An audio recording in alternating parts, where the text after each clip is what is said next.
aking lumikha.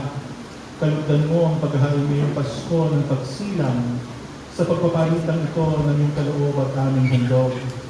Ang anak mong umako sa aming kaabahan ay siya namang magparangal sa aming pagtampok bilang tagapamagitan kasama ng Espiritu Santo magpa sa walang hanggan. Amen. Sumainyo ang Panginoon. At sumayo rin. Itaas sa Diyos sa inyong puso at diwa. Itinaas na namin sa Panginoon. Pasalamatan natin ng Panginoong ating Diyos. Marapat na siya ay pasalamatan. Ama namin makapangyarihan, tunay ng marapat na ikaw ay aming pasalamatan sa pamamagitan ng Jesucristo na aming Panginoon.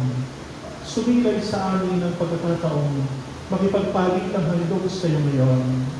Inako ng iyong maasahang anak ang pagkatao namin alangan at hamak. Kahit kamatayan namin ay kanyang natikman upang kami makasalo sa buhay na walang hanggan. Kaya kaisa ng mga anghel na nagsisiawit ng papuri sa iyo nang walang umpay sa kalangitan, kami nag-uuni sa iyong kadakilaan.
Ama namin banal, ikaw ang bukal ng lahat ng kabangalan.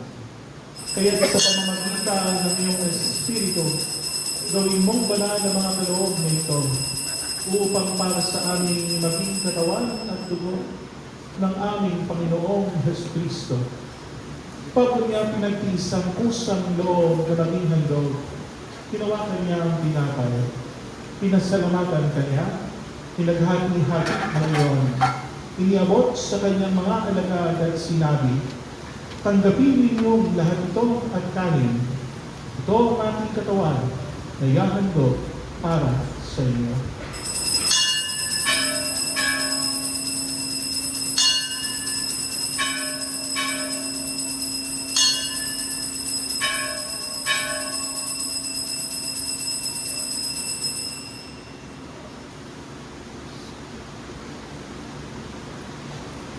Gayon din naman nung matapos ang hapunan, hinawakan niya ang kalis. Muli kanyang pinasalamatan. Iniabot niya ang kalis sa kanyang mga alagad at sinabi, tanggapin ninyong lahat ito at inumin. Ito ang kalis ng aking dugo, ng bago at walang hanggang tipan. Ang aking dugo na inubuhos para sa inyo at para sa lahat, sa ikapagpapatawad ng mga kasalanan.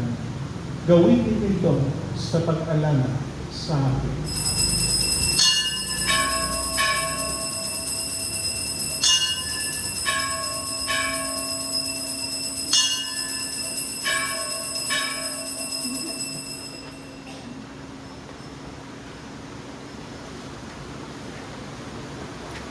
Stellium Fidei.